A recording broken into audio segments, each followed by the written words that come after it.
Enseignant-chercheur à Sciences Po, mais aussi diplômé et enseignant en sciences politiques à l'école polytechnique et le week-end à l'IESH.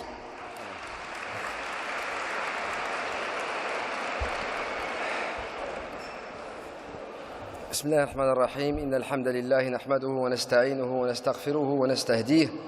ونعوذ بالله من شرور أنفسنا ومن سيئات أعمالنا من يهده الله فهو المهتد ومن يضلل فلن تجد له وليا مرشدا أما بعد أيها الإخوة والأخوات السلام عليكم ورحمة الله تعالى وبركاته. Chers auditoires, parler de la paix, as-salam, une approche théologique, une approche sociologique, il ne fait nul doute qu'il y a un dénominateur commun dans l'approche sociologique, et parlons à l'échelle macro-sociologique pour être plus généraux, et l'approche théologique dont une esquisse vient d'être faite par mon prédécesseur ici à cette tribune. La racine arabe as-salam, la racine donc salama, as-sin wal-lam wal-mim, est une racine qui dérivée nous donnera l'essentiel du lexique coranique qui invite tout croyant à justement respecter ces préceptes fondamentaux que le prophète sallallahu alayhi wa sallam a martelés à travers ses nombreuses traditions prophétiques et lesquelles appellent tout croyant à vivre en paix d'abord avec lui-même, et c'est quand il aura acquis ce degré, ce niveau où il vit en sérénité, en paix avec lui-même, qu'il pourra comprendre la dimension sociologique de ce que revêt ce mot comme sens, parce qu'il y a une polysémie, nous l'avons dans le Coran, mais dans la langue arabe également, à travers ces 15 siècles d'histoire au moins de cette langue arabe, jeune, la plus jeune des langues sémitiques. Et je vais, à travers ces 14 minutes qui restent, peut-être évoquer quelques occurrences dans le texte coranique et quelques occurrences dans les hadiths prophétiques qui nous expliquent de manière pratique comment le croyant doit-il, dans une société, qu'elle soit étiquetée musulmane ou pas, vivre avec l'autre. Évidemment, ça n'échappera à personne que le vivre ensemble, le vivre avec l'autre est devenu aujourd'hui un concept, parfois un concept je dirais politique, exclusivement politique, mais il est noble à la base, le vivre ensemble, parce qu'il part de la paix. Dans le texte coranique, un des plus beaux exemples que nous avons, et qui est en fait une référence extra-biblique, parce que toutes les religions qui ont précédé l'islam ont toutes rappelé l'histoire des deux fils d'Adam,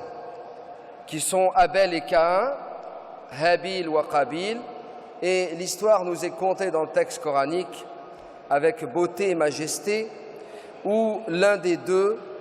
jaloux, haineux, va lever la main pour tuer son frère. Le second dira, moi, si tu prétends ou si tu déclares vouloir me faire du mal ou me causer un quelconque préjudice, moi je ne lèverai pas la main sur toi. Je ne te ferai pas de mal. Donc en fait, ce qu'il met en avant, c'est la paix. Et dans toutes les religions monothéistes, voire toutes les sectes et tous les schismes qu'ont pu connaître les religions à travers les âges, nous avons cette notion de pardon et de paix qui sont étroitement liées. Dans le texte coranique, un très beau verset qui est magistral aussi, nous rappelle que la paix, c'est la manière, c'est ce mot as-salam dans le verset wa tahiyyatuhum fiha salam, c'est-à-dire les gens du paradis. Et si on commence par la fin, ceux qui in fine résideront ad vitam aeternam au paradis, c'est-à-dire que ceux qui auront passé, je dirais, toutes les étapes avant d'arriver à la conclusion, soit un paradis éternel, soit un enfer éternel, Allah Azza wa Jal dit dans le texte coranique que les gens du paradis se saluent avec le mot salam. Un des attributs divins, Asma Allah al-Husna, est également as-salam. Et nous avons là le verset qui est très beau, qui dit que lorsqu'une personne vous salue, avec un salut, pour reprendre la traduction littérale du verset coranique, alors la personne qui est saluée se doit, et c'est une condition, c'est une obligation, là où saluer quelqu'un, d'un point de vue théologique ou juridique plutôt, fiqhi, ce n'est pas une obligation. Mais si vous êtes salué, alors c'est une obligation en religion que de rendre ce salut, pour le moins, et de rendre un salut meilleur, idéalement. Le verset coranique dit, si on vous salue, alors saluez d'une meilleure manière. Ou, je dirais, le moindre salut qu'on puisse rendre, c'est un salut identique. Le prophète Mohammed sallallahu alayhi wa sallam, à travers ses expériences nombreuses, d'abord à la Mecque, quand il a commencé, après son apostolat, l'appel à l'islam. Vous savez que les 13 premières années de son prêche, en tant que prédicateur, messager d'Allah Azza wa Jal, il en a subi des épreuves, surtout avec les siens. Souvenez-vous de l'épisode où, lorsqu'il reçut la première révélation et qu'il retrouve son épouse Khadija, et qu'il décide d'aller voir un cousin, un proche de Khadija bint Khuwaylid, qui était versé dans les religions anciennes, et quand on lui dit que c'est Namous, c'est-à-dire cette révélation, l'archange Gabriel, c'est ce qui s'est produit et ce qui est arrivé avant toi, Moïse, et à d'autres prophètes, c'est ce que nous avons dans les écrits, les anciens écrits. Le prophète sallallahu alayhi wa sallam ensuite continue à poser des questions, à s'entretenir avec ce vieil homme, parent de Khadija, son épouse, est versé dans les religions anciennes, et il est choqué quand il lui dit que « Ah, plût à Dieu, si seulement je pouvais être jeune et fort le jour où ton peuple te chassera de chez toi, tes proches. » Et le prophète sallallahu alayhi wa sallam répond « Awa mukhrijiyahum » mon peuple, ma famille va me chasser, va me rejeter et rejeter mon message. Le prophète sallallahu alayhi wa sallam, bien sûr, n'y croit presque pas, il dit « c'est pas possible ». Et c'est là qu'on a justement le prophète sallallahu alayhi wa sallam, à travers ces 13 années de labeur, de tension, il est pas une minorité invisible. Il est la minorité la plus visible de la Mecque. La Mecque est une petite ville, mais tout le monde se connaît, ce sont des tribus et des grandes familles. Et le prophète Mohammed sallallahu alayhi wa sallam est d'une lignée bien connue, et tous les épisodes que nous avons dans les partie de la sira, de la biographie du prophète authentique, c'est-à-dire je exite toutes les israéliyat et toutes les histoires inventées, quand on tamise sur la base des traditions prophétiques authentiques, on se rend tout de suite compte que le prophète sallallahu alayhi wa sallam a commencé son message, non pas en faisant des déclarations, non pas en répétant des versets qui lui sont révélés de manière systématique, mais il a commencé sa mission en leur rappelant qu'il est exactement comme il a toujours été, 40 années avant la révélation, c'est-à-dire un exemple de sincérité, de confiance, mais également de paix. Et la paix, le prophète sallallahu alayhi wa sallam, il l'a mise en avant dans toutes les discussions qu'il a eues avec les notables Quraïchites de la Mecque, à telle enseigne qu'il avait déjà des surnoms avant l'apostolat. C'était l'Amin, le digne de confiance, le sincère, le véridique. Et le Rasoul sallallahu alayhi wa sallam, après ces 13 années, après toutes ces tentatives d'exil en Abyssinie, etc., vous savez que dans la vie du prophète sallallahu alayhi wa sallam, il finit sa vie à Médine, à Médine les 10 dernières années de sa vie, et c'est à Médine qu'on va assister à la plupart, bien sûr, des batailles, des ghazawat, et là, on va constater, parce que les récits sont authentiques, par les hadiths du prophète sallallahu alayhi wa sallam et par les compagnons qui étaient présents, on va constater, c'est vraiment grandeur nature, ce ne sont pas des mots, ce sont des actes du prophète sallallahu alayhi wa sallam et de ses compagnons qui traduisent vraiment de la manière la plus élégante la paix, as-salam. As-salam est également, je disais tout à l'heure, un des 99 attributs divins, et regardez comment beaucoup de compagnons ont attiré l'attention du fervent croyant que lorsqu'on se salue,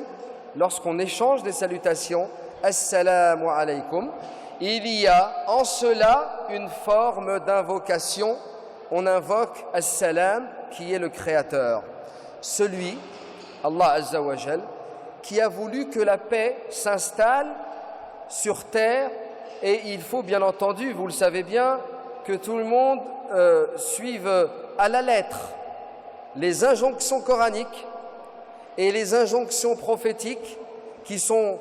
pas contradictoires jamais, même si parfois ils sont en contradiction apparente, mais qui sont complémentaires.